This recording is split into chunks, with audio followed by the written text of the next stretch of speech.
சுகுமாரன் என் கண்ணின் மணிகளுக்கு தொடர்கிறது.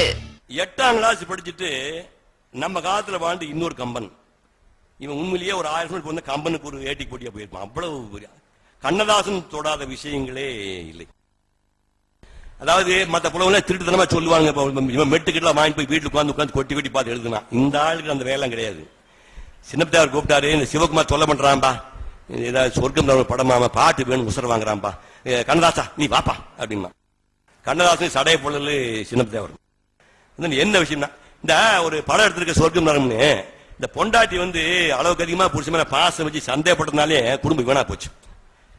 சந்தேகம் அதிகமா வச்சோம்னா குடும்பம் வீணா போகும், அதை வச்சு ஒரு பாட்டு எடுத்து கொடுப்பா அப்படின்னு உடனே எழுதிக்க அப்படிங்கன்னா. தண்ணீரை நெருப்பு என்று சந்தேகம் கொண்டவர்கள் கண்ணீரை காணாமல் ஓய்ந்ததும் இல்லை, அவர்கள் கண்மூடி தலையணையில் சாய்ந்ததும் இல்லை. சந்தேக கோடு இது சந்தோஷ கேடு, இதை மறந்தவர் வீடு துன்பம் வளர்ந்திடும் காடு. சரி கதையை சொல்லுங்க. பொண்டாட்டி சந்தேகப்பட்டு வந்து வாழ்க்கை போட்டா, இவ சந்தேகத்தினால கூட படிக்க லேடி ப்ரொஃபசர் அவர் தற்கொலை பண்ணிக்கிறான். எங்க வீட்டுக்காரன் சந்தேகம் தொடர்புக்கு சந்தேகப்பட்டனால ஒரு தற்கொலை பண்ணிக்கிற லேடி ப்ரொஃபசர். அதை பேஸ் பண்ணி ஒரு சொல்லி அப்படின்னா, வாழ்க்கையிலே ஒன்றுபட்டால் வழி நெடுக கூட வந்தால், வார்த்தையிலே கொன்று விட்டால் என்னையே, தன் வாயாலே கெடுத்து கொண்டாள் தன்னையேனா.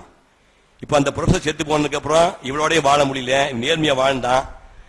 இந்த வாழ்க்கை நிம்மதி இல்ல, ஊர்ல கூட மான மரியாதை போச்சு. இதை பேஸ் பண்ணி ஒரு 2 பேர் சொன்னான். உண்மையிலே வாழ்ந்தவனை ஒரு மனதாய் நின்றவனை ஊர் சிரிக்க வைத்ததடி சந்தேகம், இனி உனக்கு கூட சொந்தம் இல்லை என் தேகம். சொன்ன உடனே பாட்டு, அப்புறமா யோசிக்க மாட்டாரு. என்ன எழுதியிருக்காரு கண்ணாசன் தனியா ஒரு நாள் பூரா பேசணும். காதலை பத்தி இதை விட எளிமையா சொல்ல முடியும். வச்சு பாருங்க, உன்னை காணாத கண்ணும் கண்ணல்ல, உன்னை எண்ணாத நெஞ்சும் நெஞ்சல்ல, நீ சொல்லாத சொல்லும் சொல்லல்ல, நீ இல்லாமல் நான் அல்ல. இதோட எப்படிங்க காதலை சிம்பிளா சொல்ல முடியும்? பக்தி சொல்லுன்னு சொன்னா என் படத்துல சொல்ல சொல்ல இனிக்குதடா முருகா, உள்ளமெல்லாம் உன்பெயரை சொல்ல சொல்ல இனிக்குதடா. பிள்ளை பிராயத்திலே பெரிய பெயர் பெற்றவனே, உள்ளமெல்லாம் உன்பெயரை சொல்ல சொல்ல இனிக்குதடா. முருகன் என்றால் அழகன் என்று தமிழ் மொழி கூறும், அழகன் எந்தன் குமரன் என்று மனமொழி கூறும். உயிரினங்கள் ஒன்றையொன்று வாழ்த்திடும் போது அதன் உள்ளிருந்து வாழ்த்துவது உன் அருள் அன்றோ கந்தா, உன் அருள் அன்றோ. பாசத்தை சொன்னோம்னா பாசத்தை பத்தி இனிமே உலகத்துல அதுக்குனே பாட்டு எழுத முடியாது. பாசமலர் மலர்ந்து மலராத பாதி மலர் போல வளரும் விழிவண்ணமே, வந்து விழிந்தும் விடியாத காலை பொழுதாக விளைந்த கலையன்னமே, நதியில் விளையாடி கொடியில் தலை சீவி நடந்த இளம் தென்றலே, வளர் பொதிகை மலை தோன்றி மதுரை நகர் கண்டு பொலிந்த தமிழ் மன்றமே, யானை படை கொண்டு சேனை பல வென்று ஆள பிறந்தாயடா, அத்தை மகளை மனம் கொண்டு இளமை வழி கண்டு வாழ பிறந்தாயடா. சிறகில் எனை மூடி அருமை மகள் போல வளர்த்த கதை சொல்லவா, கனவில் நினையாத காலம் இடை வந்து பிரித்த கதை சொல்லவா, கண்ணில் மணி போல மணியில் நிழல் போல கலந்து பிறந்தோமடா, இந்த மண்ணும் கடல் வானும் மறைந்து முடிந்தாலும் மறக்க முடியாதடா, உறவை பிரிக்க முடியாதடா. என்னையா இதுக்கு மேல நீ வந்து பாட்டு தன்னம்பிக்கை பாட்டு வேணும்னா அடிச்சா நெத்தில வைக்க கத்தில வெற்றமா இருக்கு. பூமியில் நேராக வாழ்பவர் எல்லோரும் சாமிக்கு நிகர் இல்லையா, பிற தேவை அறிந்து கொண்டு வாரி கொடுப்பவர் தெய்வத்தின் பிள்ளை இல்லையா.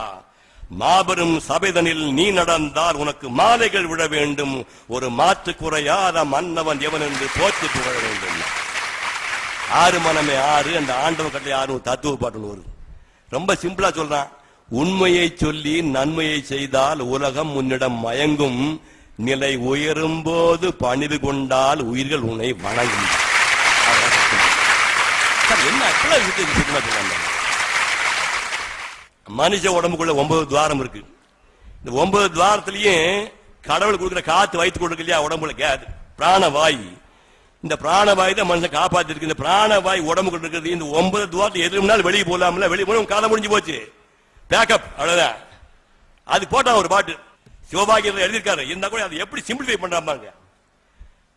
9 ஓட்டைக்குள்ளே ஒரு துளி காற்றை வைத்து சந்தையில் விற்று விட்டான் ஒருவன், அவன் தடம் தெரிந்தால் அவன்தான் இறைவன். இந்த மாதிரி குழந்தைகள் கேள்வி கேட்டாங்க, பிறப்பின் வருவது யாதென கேட்டேன், பிறந்து பார் என இறைவன் பணித்தான். அறிவென சொல்வது என்னென்ன கேட்டேன், அறிந்து பார் என இறைவன் பணித்தான். படிப்பென சொல்வது ஏதென கேட்டேன், படித்துப்பார் என இறைவன் பணித்தான். மனையால் சுகம் எனில் யாதென கேட்டேன், மணந்து பார் என இறைவன் பணித்தான். பிள்ளை என்பது யாதென கேட்டேன், பெற்றுப்பார் என இறைவன் பணித்தான். பாசம் என்பது யாதென கேட்டேன், பகிர்ந்து பார் என இறைவன் பணித்தான். முதுமை என்பது என்னென்ன கேட்டேன், முதிர்ந்து பார் என இறைவன் பணித்தான். வறுமை என்பது யாதென கேட்டேன், வாடிப்பார் என இறைவன் பணித்தான். இறப்பின் பின்னது ஏதென கேட்டேன், இறந்து பார் என இறைவன் பணித்தான். அனுபவித்தேதான் அறிவது வாழ்வனில் ஆண்டவனே நீ ஏனென கேட்டேன், ஆண்டவன் சற்றே அருகே வந்து அனுபவம் என்பதே நான் தான் என்றான். ராம்ராஜ் காட்டன் வழங்கும் என் கண்ணின் மணிகளுக்கு